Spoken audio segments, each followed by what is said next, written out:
Hello, everyone, and welcome to Wild Sports Talk alongside Isaiah Leong, the Asian Skip Bayless, and James Gonzalez. I'm Lauro Antonio. Sorry that we didn't get the intro and outro video on. I mean, we will get a new theme song for that for Wild Sports Talk as soon as we can. And once we do, we will play it for you. And folks, how are you guys? Folks, I hope everybody's doing great. And fellas, how are you guys doing tonight?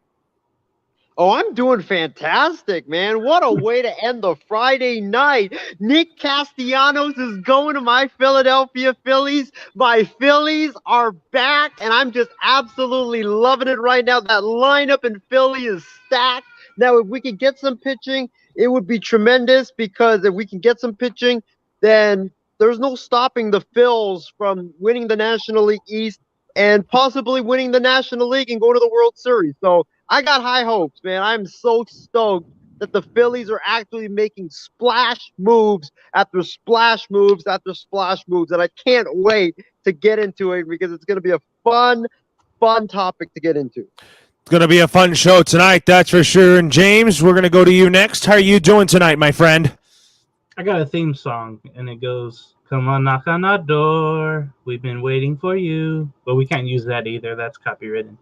I'm doing fine. I'm good. I'm happy to do this show, and I'm ready to talk about these topics. There is a lot of craziness happening in the trade and the free agent world of MLB and NFL. All right, folks. So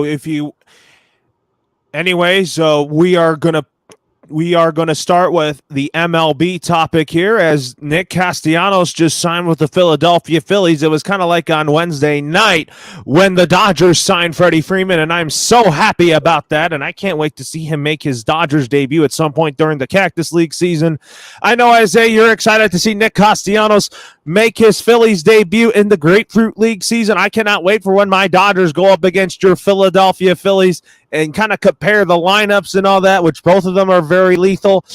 The Phillies starting pitching is going to be okay, I guess. I mean, Aaron Nola, he's the ace, but who else are you going to rely on besides Aaron Nola? And who are you also going to rely on in the Phillies bullpen besides Corey Knebel and Jeurys Familia?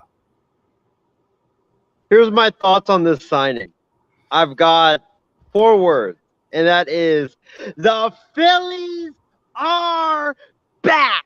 That's right, baby. We've been dormant for the last 10 years, but the Phillies have risen up again, and they have awakened from their long slumber, and the Philadelphia Phillies are now back. They are fully back in the thick of things, fellas, and it's just so great to be a Philadelphia Phillies fan because Dave Dombrowski, we finally have a competent GM, a competent front office, a competent manager. We haven't had that the last 4 to 5 years. We finally have it now, and you are seeing it pay off as the Phillies are making splash moves and smart moves after splash and smart moves after splash and smart moves.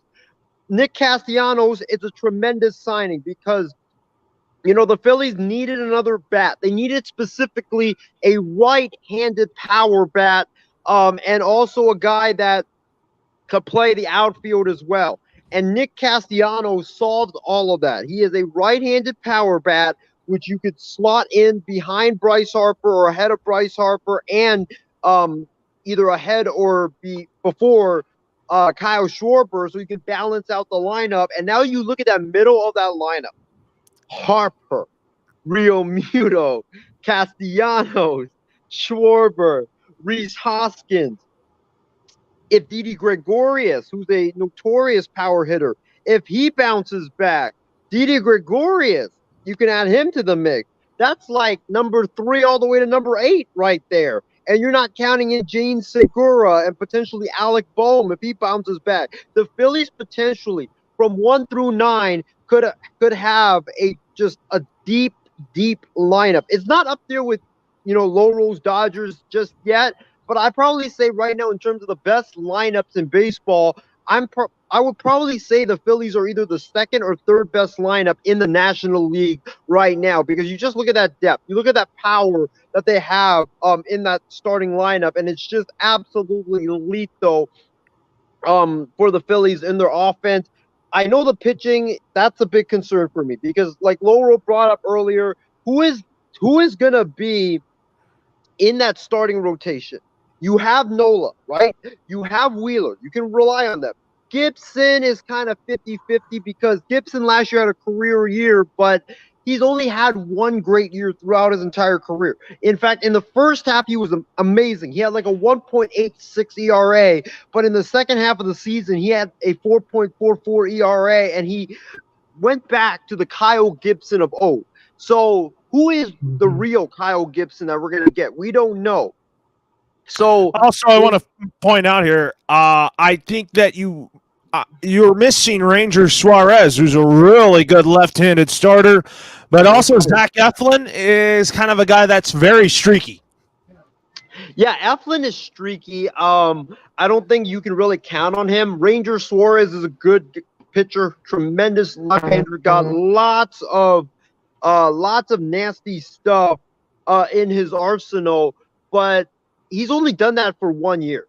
I need to see him just keep doing it again and again and again before I can put some high expectations on him. So right now, when you look at it, you have basically two guys you can rely on, and that are your number one aces. And then you just have question marks with Gibson, with Suarez, with Eflin as well. And then obviously the main concern is the bullpen. You know, me and James and Laurel, we were talking about this before the show. The Phillies bullpen right now reminds me of the current Los Angeles Lakers, where you have a lot of big names, but a lot of those big names were big names from 3 to 4 years ago, like Corey Knebel, like Juris Familia, Jose Alvarado is another one. You also have Brad Hand. A lot of these guys were great 3 to 4 years ago. Right now, they're on the downside of their career.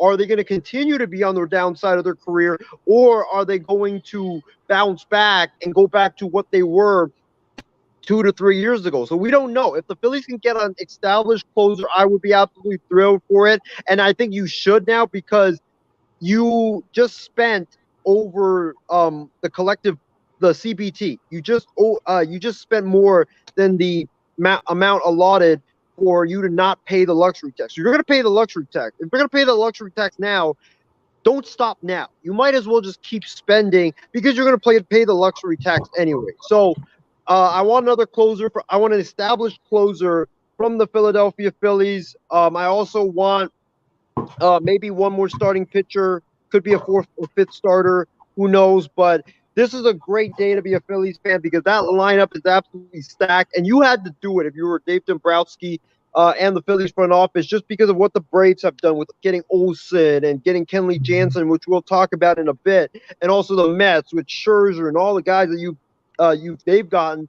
You had to keep up in that arms race that right now is the National League East. And the Phillies did that. They answered the bell. Now it's time to go out and get yourself an established closer, and they'll definitely be in the thick of things there in the National League East race. James, I'll get to you on this next. What is your takeaways on the Philadelphia Phillies signing Nick Castellanos? I think they felt bad because they couldn't get Chris Bryant. He decided to go chase for the money, not so much for winning.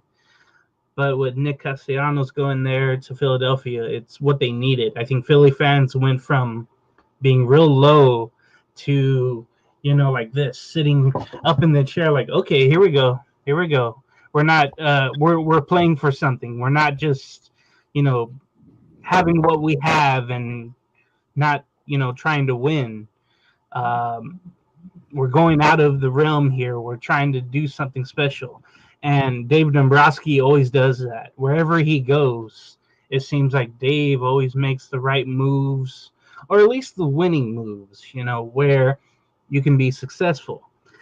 Zach Wheeler also in that rotation. I'm looking for him to have a better season. This is definitely, going back to Castellanos, this is something the Phillies needed. They needed that left-handed, or that left fielder bat. That outfield is looking really good with Herrera, Harper, and now Castellanos. So that's a great outfield to go against the Phillies, or go against the Braves and the Mets. I don't think the other two teams in the division won't be anything, but it's a 3-team race now. It was just 2 before today, and everybody thought, I was thinking Mets over Braves, but Braves made their moves. Mets already made their moves, and now Philly has made their move, but hopefully they're not done. They maybe make a splash with their bullpen, a long reliever, maybe for a third baseman. If one doesn't work out, they already have. They can go out and trade for one. Put some of those bullpen guys together and make a trade. So I'm really intrigued with those three teams in the National League East now. Anyways, folks, with that being said, let's go to our comment section here. Christy Wilson chimes in, and she also says hello. And she also says, word of warning here. These splashy moves by the Philadelphia Phillies might not work out. Just saying. She's definitely right about that. And then our friends from the Intergalactic Sports and Entertainment Network says, what's up, y'all? And they also said, our partners, Isaiah Leong, you've been watched. I think that's Callan is saying that, but I am hoping that tonight he does not come on to roast Isaiah Leong about his Philadelphia Phillies takes, because Callan McClurg, he doesn't roast me. He only roasts Isaiah. He should. Callan, we're getting Tatis Jr. too. He probably won't like that. I mean, Tatis Jr. is going to be out for quite a while here, and we want to welcome Ben Kirst to the program here. And Ben, welcome to Wild Sports Talk, and give us your thoughts here on Nick Castellanos signing with the Philadelphia Phillies. And Ben, Isaiah is a Phillies and A's fan, though. All right, so which team does he have to choose? He has two choices, I guess. I guess he likes both. Yeah, so it just feels like the MLB frenzy has just been crazy. My guy, Trevor Story, please come to Boston. I'm campaigning that on the air as of right now.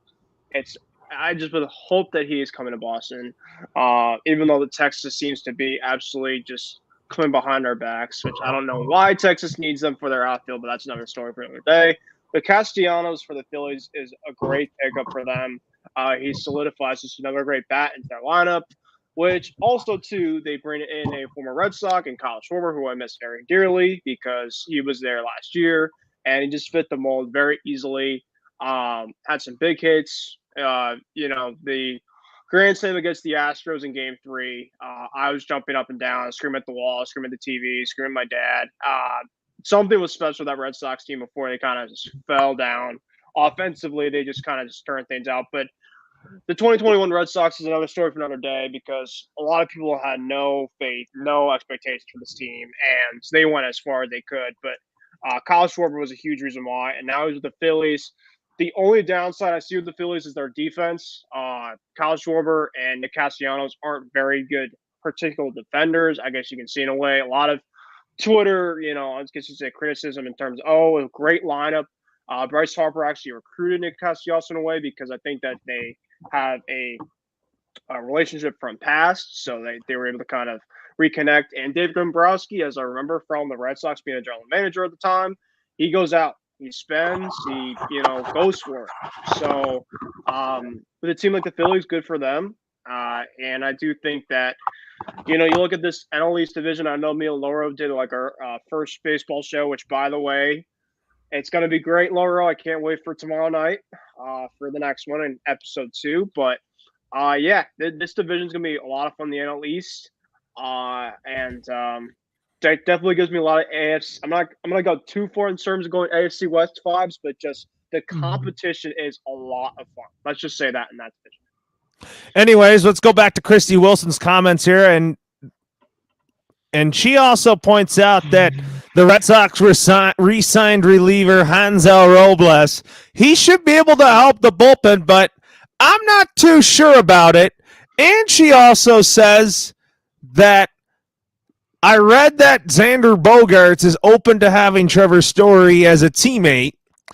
And she also points out that, come on, Callan, go on the show and roast on Isaiah, which I'm not sure what he's up to tonight, but we'll definitely hope. But we probably will see him for the MLB preview show in a couple of weeks here. But anyways, the San Diego Padres made a trade to get Luke Voit from the New York Yankees. Probably will be the primary DH since Eric Hosmer's at first. You have Cronenworth at second, and then you got Tatis at short when healthy. But the guy can never stay healthy, though. And then Machado at third. I'm going to start with you, Ben, since you just came on. You're familiar with Luke Voit as a member of the New York Yankees. What's your thoughts on him being traded from the Yankees to the San Diego Padres? Yeah, Luke Voit, aka was a Red Sox killer in a lot of ways. Great power bat. Just the problem was they have a very stacked team, and so it was hard for him to play almost every other day. Hard to put him essentially kind of into place. He played some first here and there, but outside of that, a lot of DH. And now with the essentially going to a full-on lineup with the DH, it opens up a lot more teams market-wise. That's why I think JD Martinez, as much as I love him, there's been a lot of chatter with him via trade rumors over time, and now with the NL going through to this, there could be more of a bigger market ahead for him. But yeah, I think that this is a win-win trade. The Padres get a power bat. I do think I don't know if Eric Hosmer is solidified as their first baseman. I've heard some chatter out there. I'm not sure if he's going to stay. I probably will at this point, but between him and Will Myers, there's been chatter about those two guys possibly being on the trading block, or at least hearing some offers. And I don't know, maybe they're trying to just shed some salary, but I do think that the Luke Voit situation is a good one for them. It gives them a power bat and a very good team for San Diego. You have Cronenworth, you have Tatis, who, by the way, is going to be out for, I think, a month or two with his motorcycle. Or, yeah, that's three. James says three, thank you. But, yeah, I think that this team is going to still be a lot of fun. As they say, Slam Diego. Hopefully that they can keep that going. They probably will keep that going here. Isaiah, I'm going to go to you next. What's your thoughts on Luke Voit being traded from the Bronx now to playing in America's finest city in San Diego? I think for the Padres, it was about time that they made a move because the Padres, it's not ideal for AJ Preller just to sit around and not do anything this entire offseason. And I know that they were in on pretty much every star free agent that was out there, but they just kept striking out, or none of them wanted to choose to play in San Diego, and they needed to get Voit because Tatis is going to be out for the next 2-3 months, so that means you're going to need to fill that power void, and Luke Voit definitely has a lot of power in his bat, and for Luke Voit, it also makes sense because Luke Voit was kind of the odd man out in New York. They have Rizzo. They have other guys there. He just wasn't going to get an opportunity to play every day. He probably would have been relegated to the bench. So for the Yankees, they had to dump him just because he just wasn't going to be playing every day. For the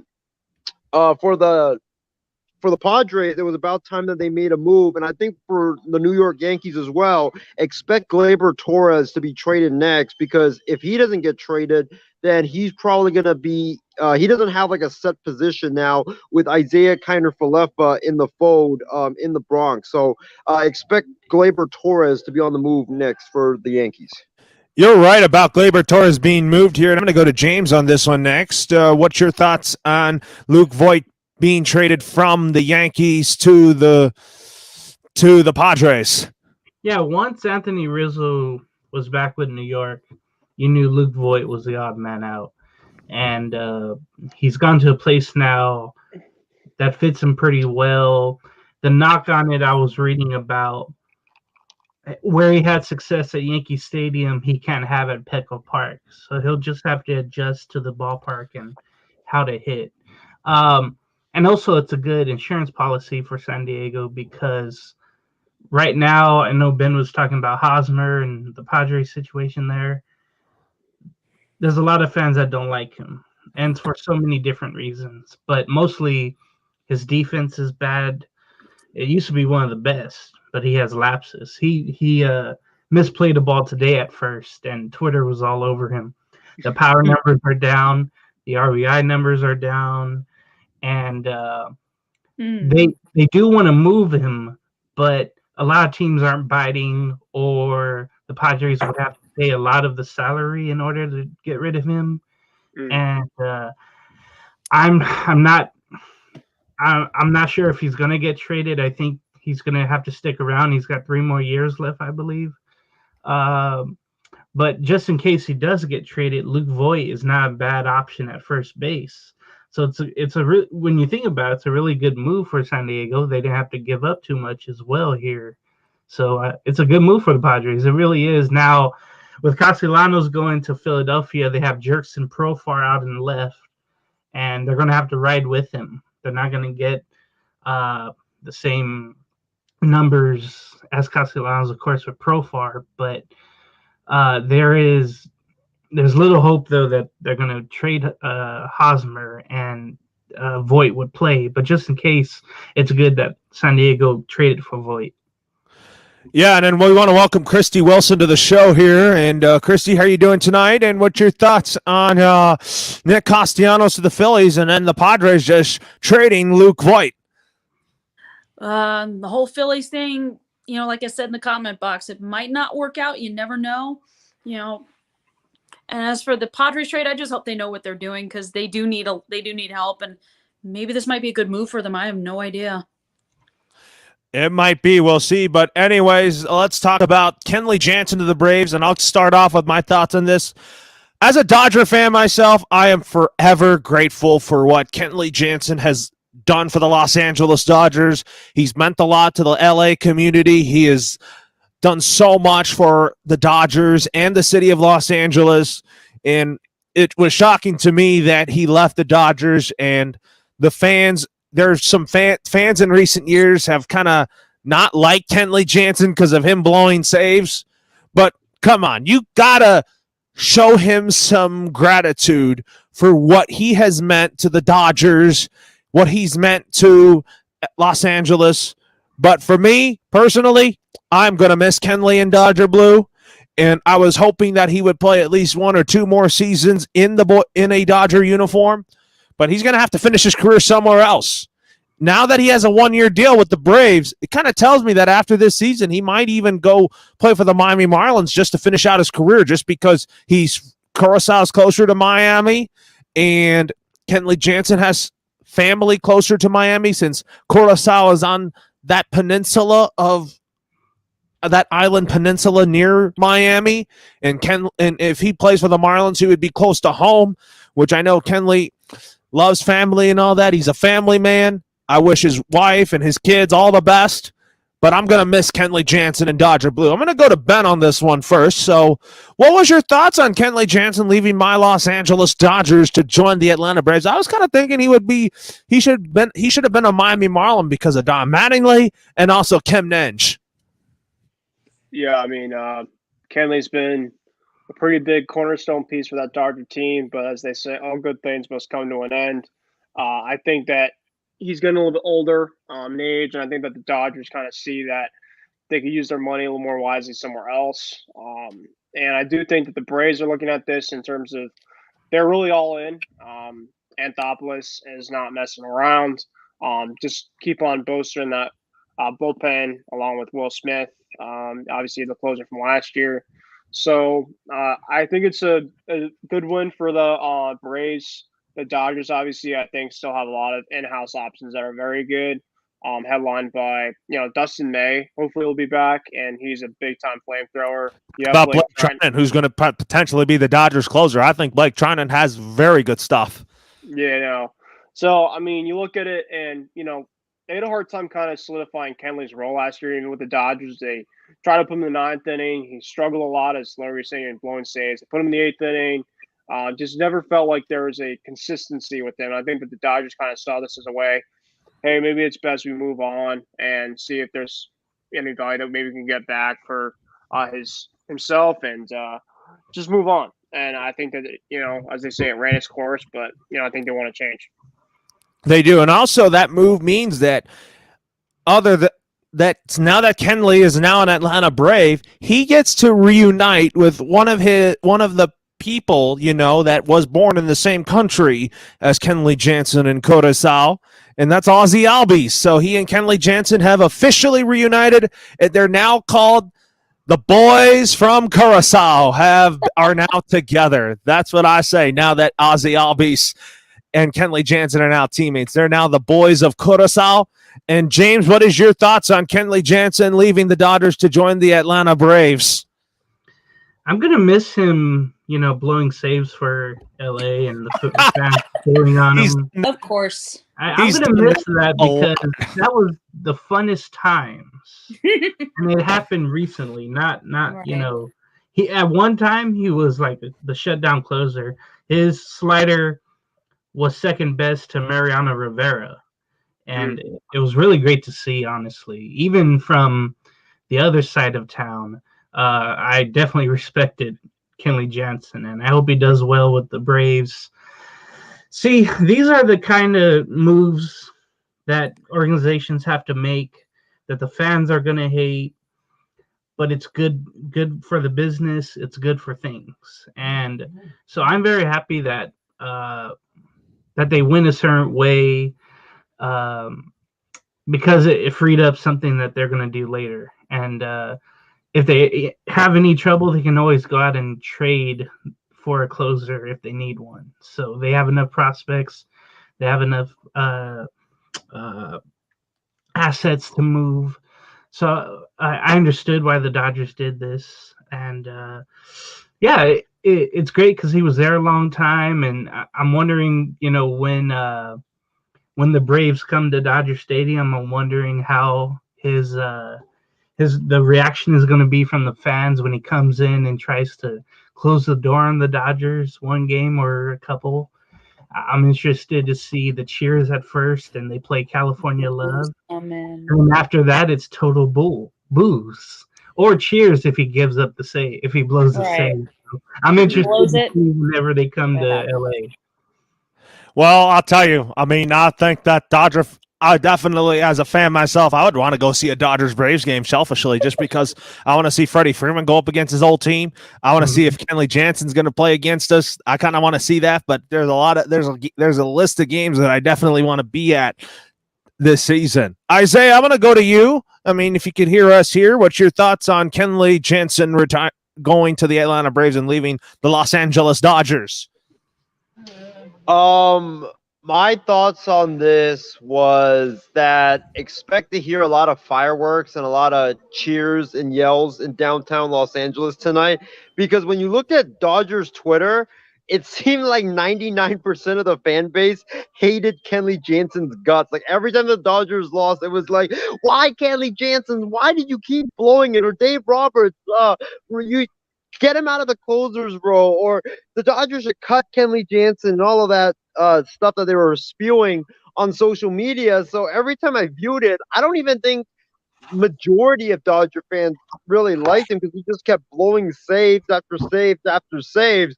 But for Atlanta, they're in a position where they can take on him because they don't really need to put him in that ninth inning role because they have an established closer. He can be an eighth inning guy or he could be a seventh inning guy for the Atlanta Braves, and he's going to be in that late inning role. So I like this signing for the Dodgers.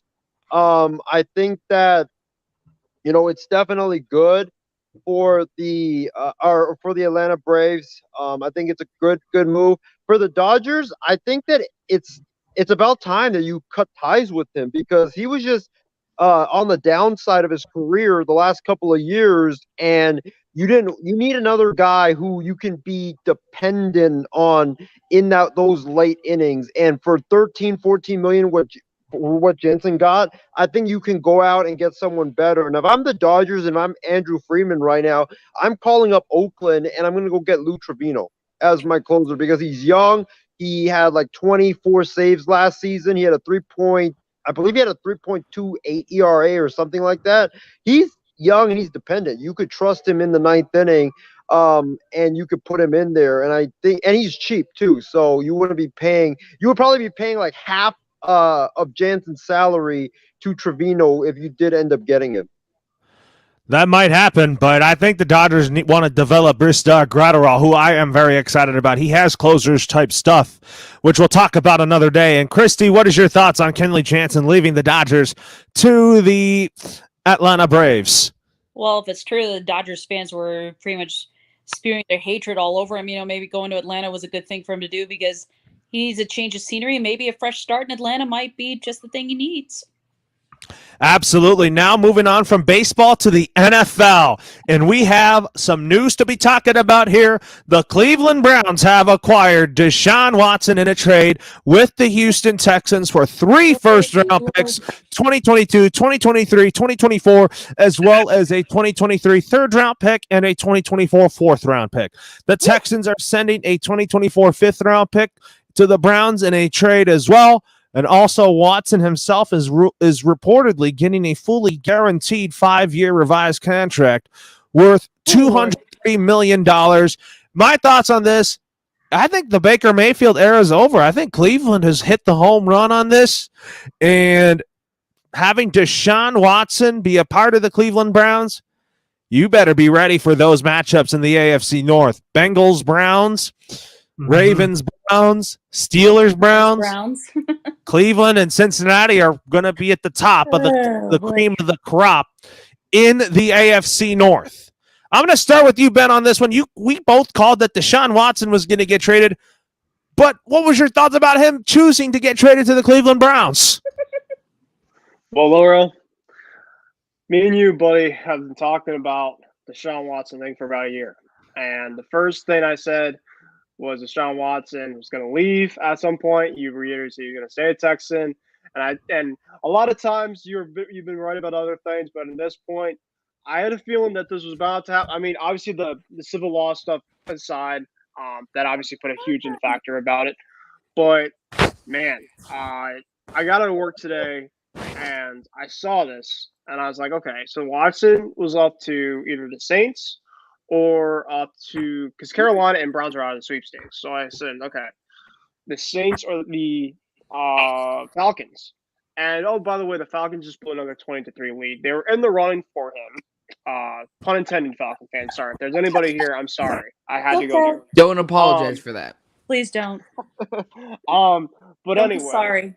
The sweepstakes really just was this huge 180, and I think the Baker Mayfield news was a huge factor into this in a way because it's a spiraling effect now. Because the Falcons essentially were going to be his team, right? And there was a report from Schefter saying there's going to be a 4-day window to restructure Matt Ryan's contract. And it looked like, in my mind, that was the case to go. Was Deshaun was going to go back, essentially home, I think, or Georgia. He, talked to a bunch of people, not even from the Falcons organization, but just Atlanta.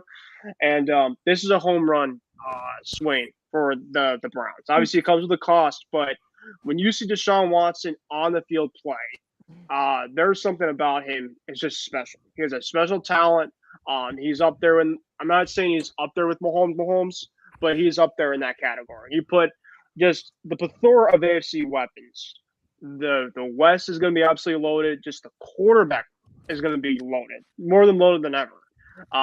So part of me is just like, I just, as a Patriot fan, just maybe want to see Watson maybe go somewhere else different in the NFC, maybe a little more competitive. But I kind of like this now. I kind of like to see this, wow, just the amount of matchups are going to be prime time that need to happen. This is going to be great. Now, the haul that the Texans gave up, man, they were ready to get him out the window. You give up all those high picks in the way, you're just like, yep, we're going to start from rebuilding. And this was inevitable for a long period of time, guys. It has happened.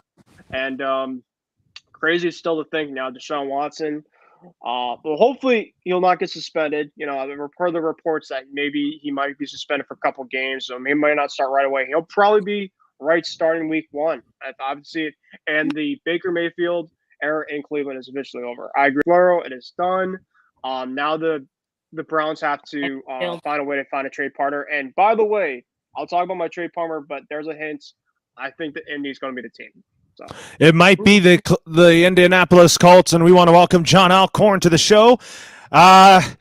Surprise appearance there. And what is your thoughts on Deshaun Watson being traded from Houston to Cleveland. Well, crap. This AFC North division got a lot more difficult because the freaking Steelers. Oh You my still have are- time to go back to the Bengal or to the Broncos. I don't know who that team is because I could care less. He's But officially divorced from the Broncos. I've been divorcing him for a while. There's no prenup or anything. That's been thrown Yeah. away. But the thing is, we know the Steelers are going to be pretty much a nobody for the next 5 to 10 plus years, give or take. But now you have Baltimore with Lamar Jackson being hopefully fully 100% healthy. I'm hoping he's okay. And then with that offensive line getting healthy and what they did on defense again, outside of the Steelers, this division is probably second. I would say second or third toughest division in football if all guys are healthy and playing next year. You got Joe Burrow. I'm glad the Bengals signed one offensive lineman, but yet your stupid GMs re-signed that same corner to a 1-year, $4 million deal. I mean, shoot, any of us could do a better decision than that. But Eli Apple can go eat a bag of dirty potatoes. But I think from the Browns' point, though, after last year, regardless of what happened with Deshaun Watson, they're already done. Because Baker, and this is what drives me nuts when it comes to Baker, there's always an excuse. Not from Baker, but from Baker fans or supporters. I used to be a Baker defender. The problem is they're always saying he's injured and that's why he couldn't play well. Well, if you're that injured, then sit out and then you'll be fully healthy next year for your team and they would back you up and you'd be good to go. But the fact is, without Nick Chubb, without Kareem Hunt, without when you had Duke Johnson, Baker Mayfield is worse than Sam Darnold. And I just are very close to Sam Darnold, and that's why I got so mad at Colin Cowherd. Like, how dare you? And then 2019 happened, 2021 happened, and you could say yes, the Browns had the one playoff win, great, but even then, without Nick Chubb and his 50% of his production, they're screwed. So I think when you bring in Deshaun Watson, I mean, I definitely think that would be interesting there, but there's no way he's being the backup quarterback. He's gone.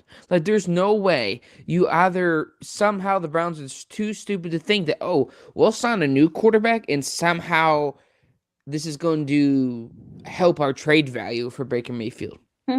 A guy in his last year of his contract who can't put the team on his back when it matters and has to have a strong running game, and when that disappears, he disappears as a quarterback.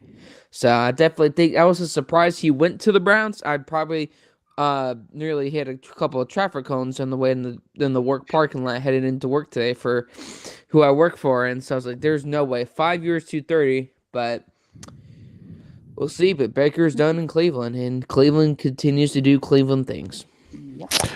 Absolutely. And then I'm going to go to Christy on this. What is your thoughts on Deshaun Watson going to the Cleveland Browns? Well, I was hearing about this all this afternoon, watching on the NFL Network. I'm like, really? Are you serious? He's going to the Browns? What?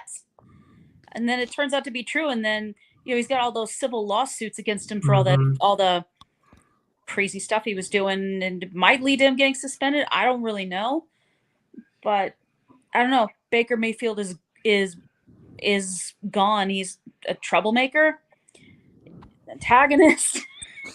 I can think of all kinds of horrible things to call him. I've never really liked him, to be honest. So just time for him to move on and let Deshaun Watson step in and do his thing. And here's the thing, I think, though, Chris Jepez, I don't think as many people, maybe outside of yourself, maybe would have an issue with him as a personality, because I've never had that issue. If you're winning, Right. If you're winning, this wouldn't be a problem. Like, I've had an issue, but everybody has a different perception. That's okay. But I think if they're winning, despite this, I don't think Baker has an issue with Cleveland. I don't think Cleveland has an issue with Baker. But if you're not winning, like Shannon Sharp says, even though I disagree with most of his takes, Right. if you're winning, like they talked about when Dwayne Haskins went to the Steelers, then they'll put up with a lot. But the fact is, they weren't winning. You were a team that literally made Big Ben almost want to retire, to now a team that you're literally in a lottery pick, and a year later, that's absolutely unacceptable. Exactly. What about you, James? I mean, do you have any takeaways on what you think about Deshaun Watson going to Cleveland, and does this make them contenders? What is life anymore? Anybody can go anywhere now. It's ridiculous, man. I'm like, okay, he's definitely going to the Panthers. Okay, he's definitely going to the Saints. He wants to go to Cleveland. Who wants to go to Cleveland? Who picks Cleveland? But that's great though. I'm happy for him. I'm happy for Cleveland that somebody wants to go there. You know, everybody says, "Oh, Joakim Noah said, who likes Cleveland? You like Cleveland?" But I'm just happy for him because you get somebody that's more dependable than what you have.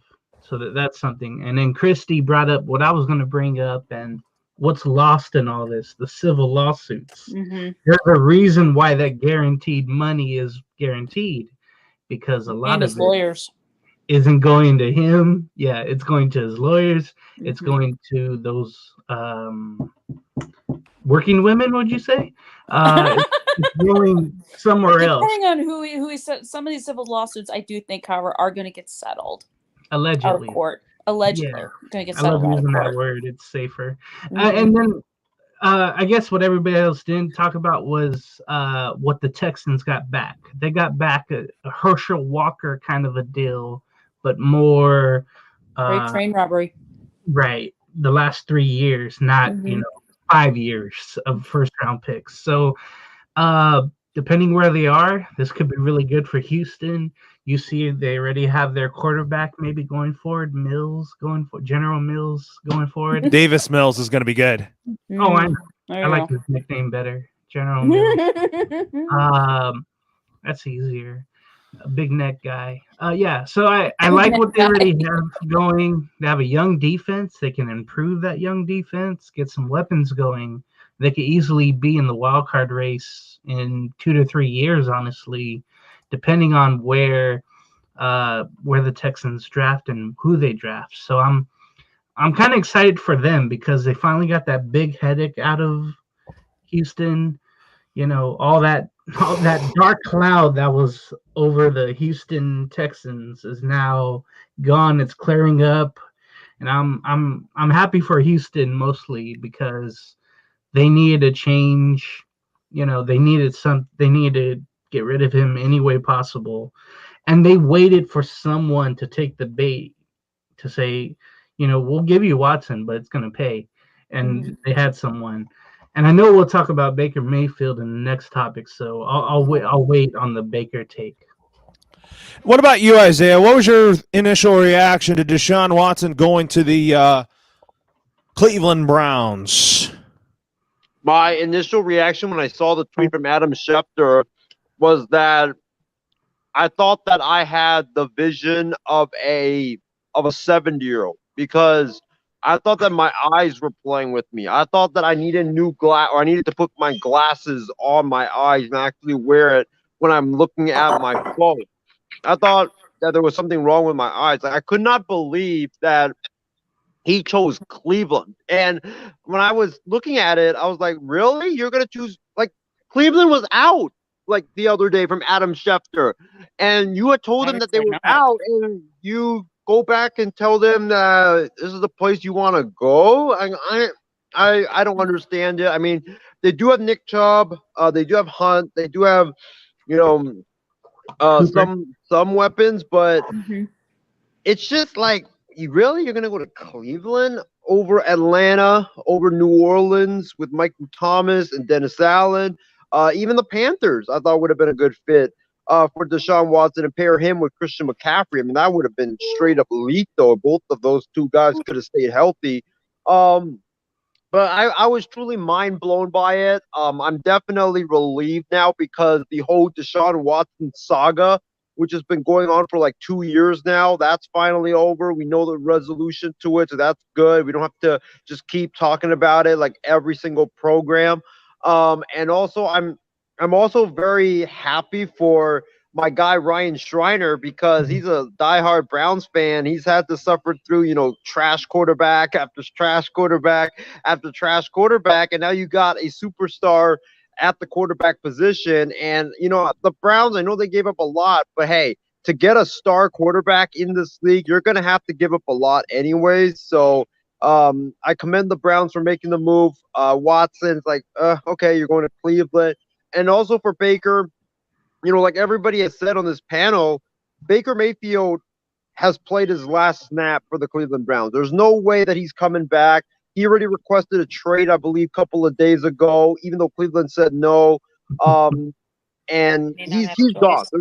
There's no way he's going to come back and be a backup quarterback like John mentioned. And, Cleveland also got lucky because if Watson did not pull a 180 and change his mind and say that, oh, I'm going to Cleveland, you would have been stuck with a disgruntled Baker Mayfield who has requested a trade, and there were reports that he could potentially hold out like Ben Simmons did and not play, and then you're going to have this whole saga where it's Baker Mayfield and the Cleveland Browns fighting back and forth. So Cleveland's lucky. Opera. Oh, yeah, it would have been a soap opera, definitely, Christy. Cleveland got lucky. They got lucky that Deshaun Watson mentioned or he ended up changing his mind, because if he didn't, it would have been total chaos for the Cleveland Browns. Mm-hmm. It would have been total chaos for the Cleveland Browns. You're right. We also wanted to tell you that I think like what Ben said, the future holds now that Baker Mayfield is gone. I think he's going to get traded to the Indianapolis Colts. I think that Baker will be a better quarterback for a different team. I think a fresh start for him will really help him. And I didn't think at first he was the problem in Cleveland, just because I felt like that he had to go through 3 different head coaches. One was Hugh Jackson, the other was Greg Williams, then Freddie Kitchens, and then the other had to be Kevin Stefanski, who I think he thrived in that offense under, and I think that Deshaun Watson, I think, will thrive under that offense. But anyways, I'm going to go to my panel here is, now that Watson is replaced. No. Sound the breaking news. Sound the breaking news right now. Hit the button. Yeah, we got some breaking news coming into our newsroom right now.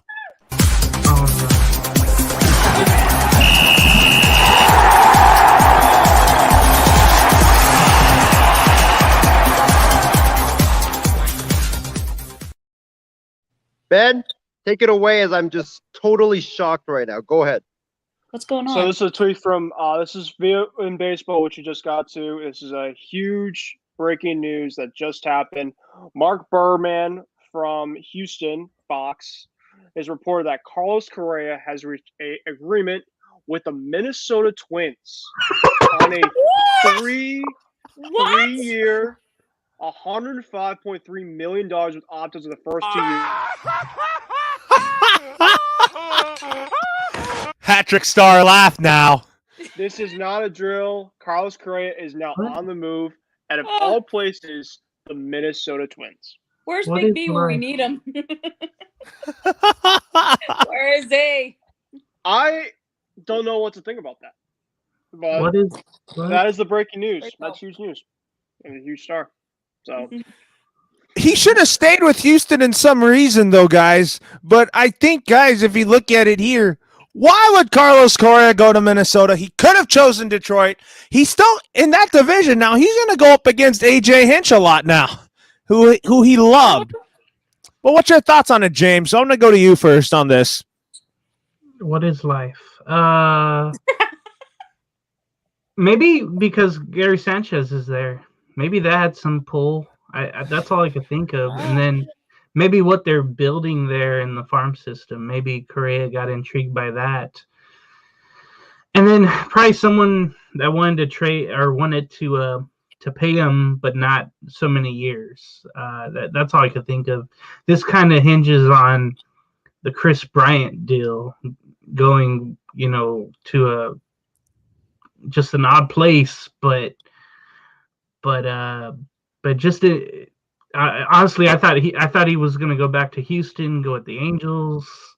First, I thought New York. I thought the Yankees were going to get him. That would have been their thing, to go over the tax threshold and win. But man, it shows like, hey, all these places, you don't have to play in a big market to get your money. You can go anywhere you want to get your money. That's what this shows. Mm-hmm. What about you, Isaiah? What's your thoughts on Carlos Correa being a Minnesota Twin? And speaking of him, the Dodgers actually played the Twins this year. The first two will be in Minnesota, and then the last two will be at Dodger Stadium. So Dodger fans will still get an opportunity to boo Carlos Correa. Well, before I give my thoughts, here's some information about the deal. Correa received a 3-year, $105 million contract, and there is an opt-out for, I believe, the final 2 seasons, so he can be a free agent after this upcoming season. So it's basically like a 1-year, $30-some million contract for Carlos Correa to play this season out, which for me it's shocking because I did not think that he would take a 1-year deal. I thought that if he was gonna go for the money, it would be to Baltimore, because apparently Baltimore was offering him like 10 years and 300 something million. But this is absolutely insane. Like, I know that Martin Maldonado posted on Twitter a very cryptic tweet a couple hours ago, and he said, like, I tried everybody, I'm sorry, with crying face emojis. And I kind of read a little bit into it. I was like, okay, you've been hanging out with Correa at your house for the last week, so this might have something to do with Correa, but I didn't think that it was actually going to come down like just this instant. I thought if he was actually going to leave Houston, it was to Baltimore. But man, what a shocker. Like, what an absolute shocker that Minnesota got him.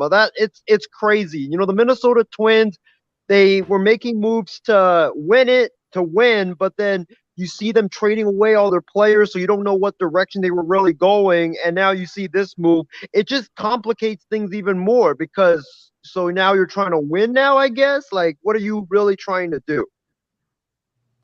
Yeah, this is definitely a complicated situation here. And Christy, what are your thoughts on Carlos Correa going to the Minnesota Twins? Like, what? Mm-hmm. That's it. That's it. Mind blown. That's it. I do not get it whatsoever. It's like, why are you going when you're only going to probably be there for just 1 season? It just doesn't make any sense. Yeah, it doesn't make sense here. But anyways, let's go back to the NFL here. Is that Laura, you want me to react? Yeah, I was going to ask you. You already made your reaction on that, Ben. So we talked about the future of Baker Mayfield now that Watson is in Cleveland. I think that he's going to be a Colt. We kind of talked about that. Some of our panel said that. And also, I think Baker will be better off for a different team. And I didn't think he was the problem in Cleveland. What do you guys think? Do you think he was the problem? No. Who are you going to? This question's for everybody here. I don't think he was the problem in Cleveland. I think he was part of the problem, not the problem in Cleveland. Mm-hmm. I mean, he had his issues and he had injuries and stuff that really limited his effectiveness, but he wasn't the main problem in Cleveland. What about you, Ben and James? Do you think he was the problem in Cleveland?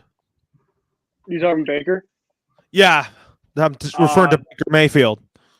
I think, there was antics to show that he had some problems there. I think that this is a make or break type year for Baker regardless now, but that was going to be with the Browns. Now you get this. It's interesting, right? Because the Chris Mortensen report, and I know that we didn't really talk about it, they said that they wanted to get a more mature, older quarterback, and you just got it. He's added Deshaun Watson, who off the field, we know the antics that he had. So it's just like, did you really actually? Did you? But yeah, as I feel what James is trying to get to. But yeah, no. Oh, jeez. Yeah. Yikes. Baker definitely ran his course. And Lower, actually, too, I know from our predictions, for NFL free agency, I actually predicted Baker on the move, actually the Vikings. I don't think that's going to happen anymore because Kirk Cousins is going to sign his 1-year deal. But I didn't think Baker was actually going to leave after kind of seeing the last couple of weeks. But now this is happening, he is for sure out. I think the two possibility now destinations for him are, I think the front runner is the Colts. I think that Matt Ryan is also a possible viable option. the more and more I think about Jimmy G, I just don't think there's much of a market for him. I don't really know if anybody really wants to take Jimmy G. Because I feel like at this point in time, somebody would have taken him with all the craziness that has happened. I feel like Jimmy G would be on the move some more. I personally think the two dominoes now in the quarterback room, Baker Mayfield is going to be the last one, really, for sure. And then Matt Ryan will have to see if he wants to move out. I personally think that Matt Ryan should find somewhere. I think he still has a lot of good football. And I don't know. Atlanta's just a place right now where they can just move on, get a young quarterback, and kind of start from scratch. Anyways, what's your reaction on this, James? On I think that see, yeah, Baker was himself, but somebody mentioned the coaches that he had all there, the owner that is still there, the bad seasons they went through, the one good one, and the pressure of winning as Cleveland's main dish there in sports is very tough. Being a Browns fan is tough. Being a Browns player, doing the Browns, it's just heartache. It's all depression, and you want to win no matter what. And yeah, I think there's blame on both sides when it comes to Baker Mayfield. And now where he's going to go is up in the air, honestly. And Seattle. See, I was thinking Seattle because I don't know if we believe in Drew Lock. I think that'd be a great quarterback competition there. Yeah. It could be where neither guy is really good, and that would be more juicier. They'd have to pick the lesser of two evils there. Yeah. Pretty much. So I actually have, I'm thinking he's gonna get traded to Seattle, but Seattle doesn't have a lot to give up too. Nope. So I think, but the thing is, the Browns alienating Mayfield didn't help either, and then he wanted out, they want to let him out. That's gonna lower his capital there. So wherever he's gonna go, you're not gonna get much for him. You might get the highest, maybe the ceiling is maybe a third rounder, fourth rounder. Because I think Seattle did give up a good amount when they traded Russell Wilson to the Broncos. Right. Yeah. We want to welcome Big B to the show here. I mean, fellow Minnesota Twins fan here.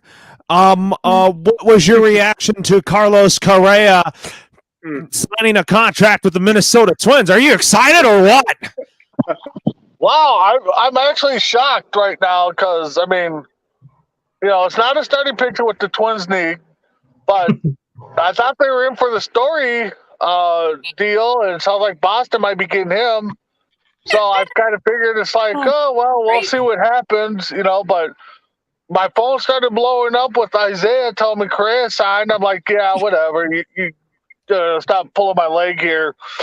And then I started kind of researching it a little bit as my phone kept blowing up. I'm just like, what the heck is going on? So 3 for 105 with a first-year option out. So, wow, I'm just shocked right now. I mean, it's going to bolster our defense a little bit, our offense a little bit, but yet, they still don't have starting pitching. So, I mean, good for them. I mean, they finally went out and made a big splash. It's been a while since we brought somebody in with that big of a name, that we didn't trade for. So, right now I'm all shocked right now.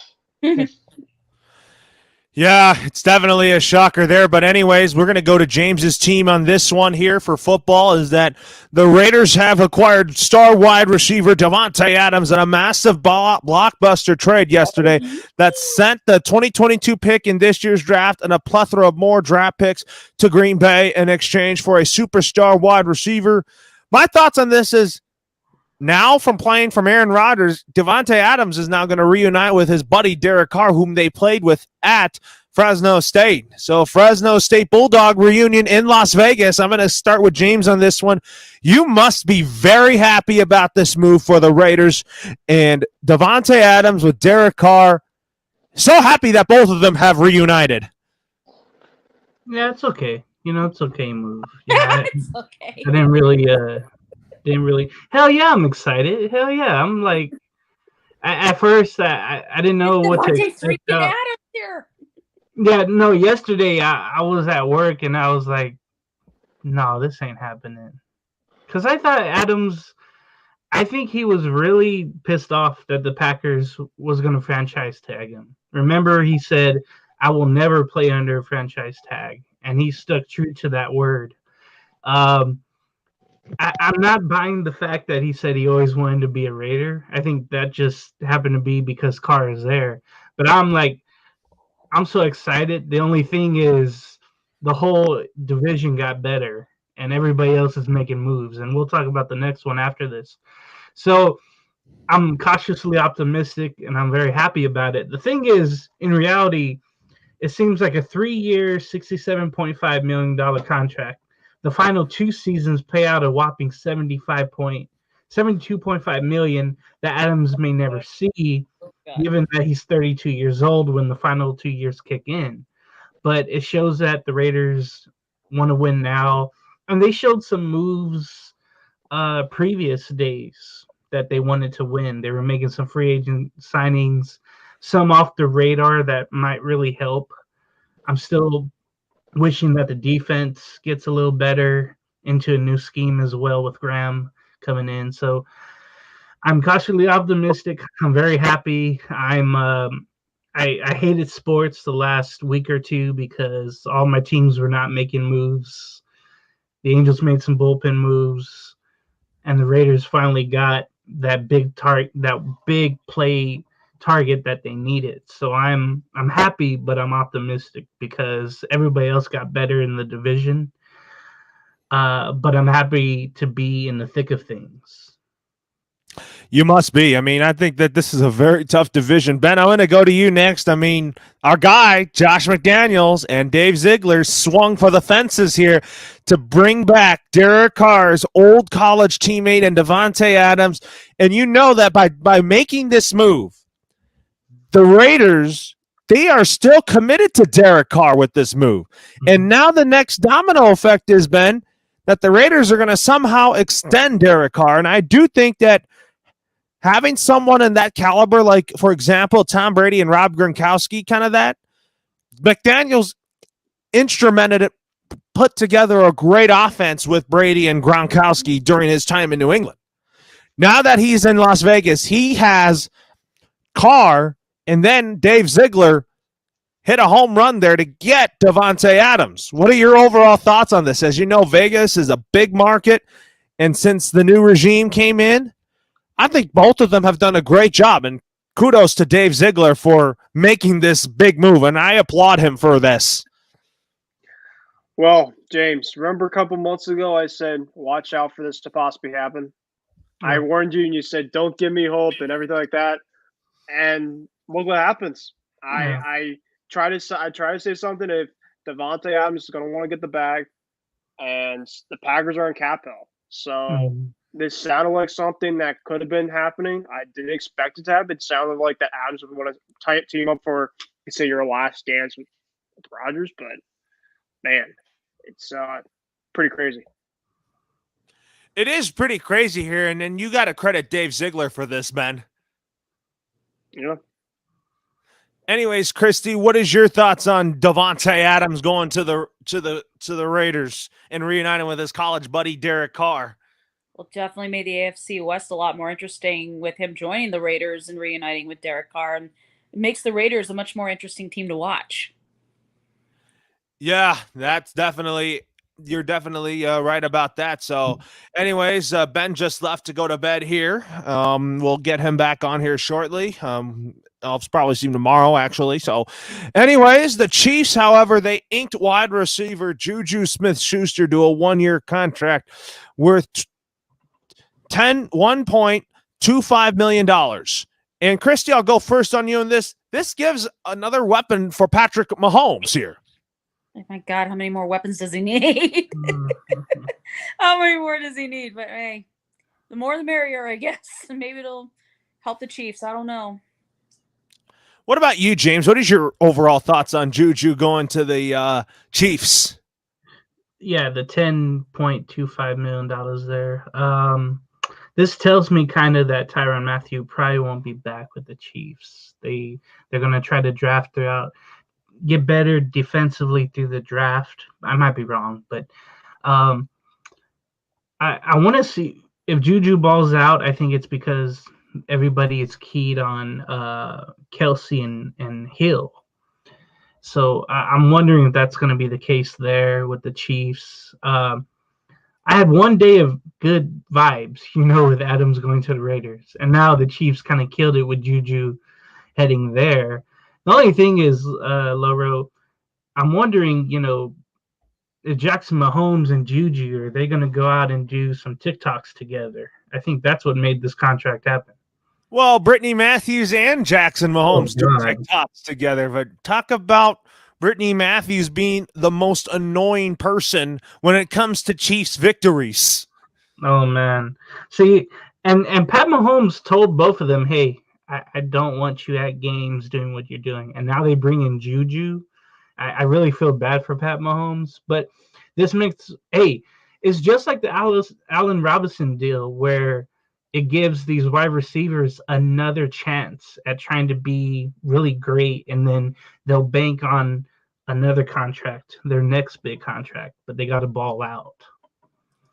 Anyways, now that being said here, let's break down who our biggest winners and losers are in free agency. For me, I have to say my biggest winner is the Denver Broncos because they nailed the quarterback position with Russell Wilson. And my biggest loser in free agency has to be the Green Bay Packers because their salary cap is not that great.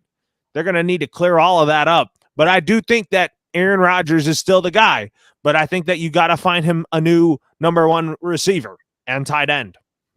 Yeah, that's going to be hard to do, and they're going to have to do it through the draft, honestly. My biggest winner, that's really tough because there's some teams out there that really improved, and there's some teams that just did not, honestly. I think you have to look at the Chargers, getting J.C. Jackson in free agency. I think that was a big key that they needed because they could not stop the pass last year. Let's see. Miami getting the 2 running backs really helped as well, so that's a winner as well. Buffalo getting Von Miller forever, how long that contract is still, that's pretty good as well. You can look at the Jets. You can look at the Jaguars being winners as well. The losers, though, I would have to say the Falcons. They didn't really do much. I would have to go the Falcons. I think you're hoping they would do more with some cap space. I don't really see anybody else as a bit more of a loser there.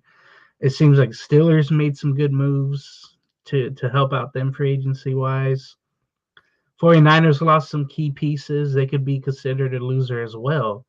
So I think it's between Atlanta and San Francisco for that. Yeah, you're absolutely right. Kansas City too. If they lose Tyrann Mathieu and some other pieces, I think they could be losers too. But getting Juju kind of helped. Yeah, getting Juju kind of helped too in that sense here. But before that, they would be considered a loser if they lost Mathieu. Anyways, now let's talk about some basketball here. I didn't even watch the Lakers and Raptors game, but I heard it was a thrilling game. You didn't watch the Lakers game? I was more focused on baseball and then March Madness. Wow. So I thought that was kind of more important, but I'll be watching tomorrow's game though. So anyways, what is your overall thoughts on the Lakers and Raptors thrilling game? I heard Russell Westbrook had a great game, but even though I didn't watch it, my focus tonight was March Madness and baseball. Yeah, Russell Westbrook. I almost said Wilson.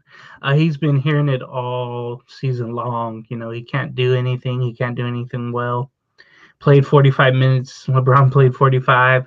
Russell ended up with 22 points and exactly 10 rebounds and 10 assists for a triple-double. It seems like he always tries to get that, but in LA it's kind of harder because someone else wants to get a triple-double that's named LeBron James. But it was good because Russell hit a buzzer beater to force the game to overtime, and the Lakers outscored Toronto 12-7. They get revenge. If you recall, last Monday, I believe it was, the Lakers were blowing out the Crypto.com arena by almost 30 points or 20 points, whatever it was at one point. Lakers win 128, 123. So they get some good revenge. They stay in that ninth spot where I think they'll stay. I think the positive point too, Wyndon Gabriel balled out. He had 17 points inside. Dwight had only 7. It seems like Gabriel is taking over Howard's spot possibly. Austin Reeves had 10. And look who showed up. Avery Bradley had 14 points. And that was odd to me. Scotty Barnes continuing his great rookie season for Toronto had 31. Gary Trent Jr. with his 3-pointers had 23 points. Van Fleet with 20. Siakam had 17 points as well. But it wasn't enough. The Lakers won, and they really needed this win, honestly. They definitely did need this win. You're absolutely right about that. But what was your thoughts on Suns and Bulls? Yeah, this was definitely a heated matchup. I really wanted to see that.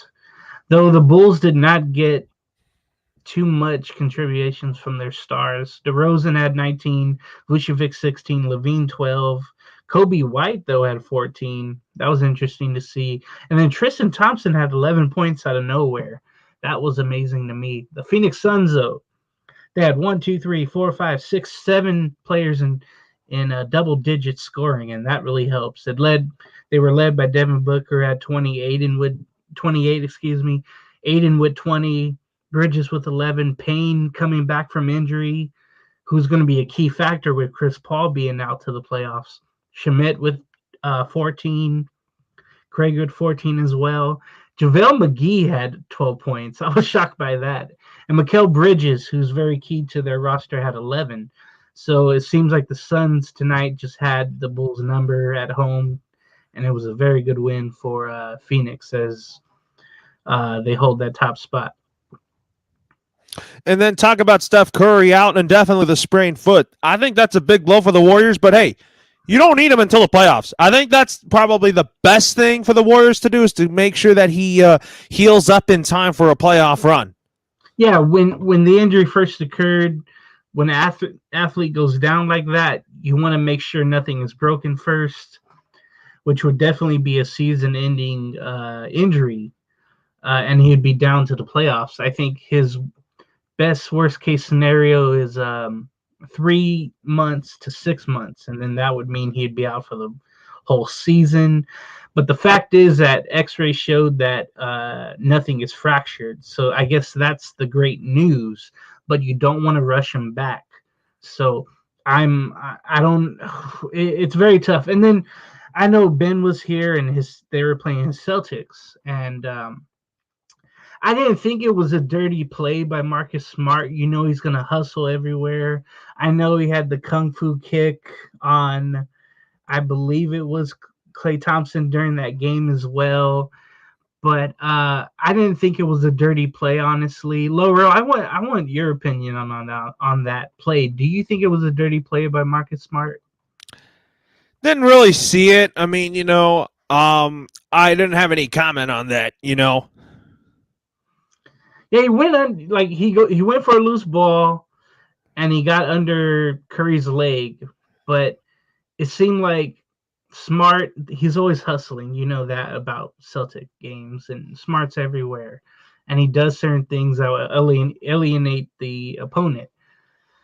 And it seemed like he looked and then went for the ball, but I don't think he was trying to intentionally hurt Stephen Curry.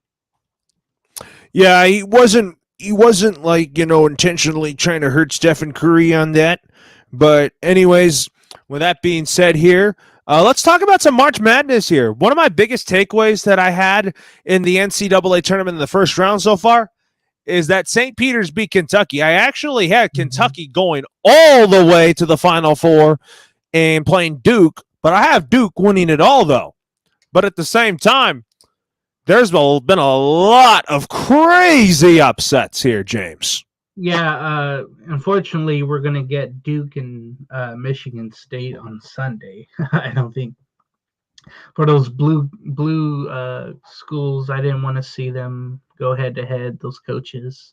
respect them, but I think they just went too much. Anyway, my biggest takeaway from March Madness so far are the schools that are highly seeded, but they're not ready for the big time. So my Trojans lost today to Miami. They could not score inside, and they had Mobley, but Miami went small ball, and it worked out for them. UConn, I thought, was going to win. Kentucky, Iowa, Colorado State, Alabama, LSU. Even though LSU was going through what they were going through with an intern coach coming in, and they're going to have a new one probably. It's going to be tough for them going forward. But all those schools I mentioned, they went out first round, and some of them were slated, like Kentucky, like you mentioned, Iowa. They were all slated to go deep in the tournament, and now they're out. So, I'm very disappointed in USC. But the way that they ended the season, you could kind of see this coming, and I'm just disappointed in the Trojans, honestly. Yeah, I mean, I am pretty disappointed. I mean, this was a really good season for that. But anyways, with that being said, here now we'll talk about our top 5 center fielders. Let me pull up that list here, please, and let me tell you who are my top 5 center fielders here. So we had, for me, it's Mike Trout, Cody Bellinger, Ronald Acuna Jr., Brian Reynolds, and Ian Happ. And what about you, James? Now, is Aaron Judge a center fielder or a right fielder? Right fielder. Okay, they have him here as center field. So maybe he moved positions and we didn't know about it. So if that's the case, number 5, Luis Robert from the White Sox. Number 4 is Aaron Judge. Now, did you realize, Loro, he did not get the vaccine, so he's not allowed to play for the Yankees in New York. That's interesting. Cal Tucker of Houston is my number 3. Mookie Betts, number 2 of your Los Angeles Dodgers. And number 1, Mike Trout. Hopefully he's healthy, though, of the Angels. Yeah, hopefully he is healthy. And anyways, folks, Isaiah would give me his, but unfortunately he hasn't joined us yet. But we're going to end the show right now. But this has been a great show, fellas. And it's time for some final thoughts.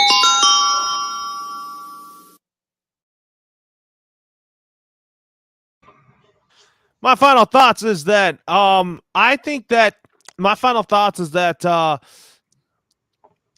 thought it was a great show, and thanks to everybody that tuned in. And James, what are your final thoughts? My final thought is a very sad one today. John Clayton passed away today. He was part of ESPN reporting. He was always I know a lot of people didn't like him. They thought he was corny. He was nerdy. But he was one of my favorite people when I was watching ESPN the last couple of decades. John Clayton, rest in peace. He's another one of those voices that's gone now that I grew up, watching. The Professor was his nickname. So I'm going to definitely miss John Clayton right there of ESPN and Seattle native. Yeah, I'm going to miss him too. He was a great insider. He was a legend. He was a professor. And anyways, with that being said, that will do it for Wild Sports Talk. Our next show will be on Monday. Tune in for a new episode of Wild Sports Talk. For James Gonzalez, Isaiah Leong, Ben Kurse, Loro signing off for now. Have a great rest of your evening, everyone.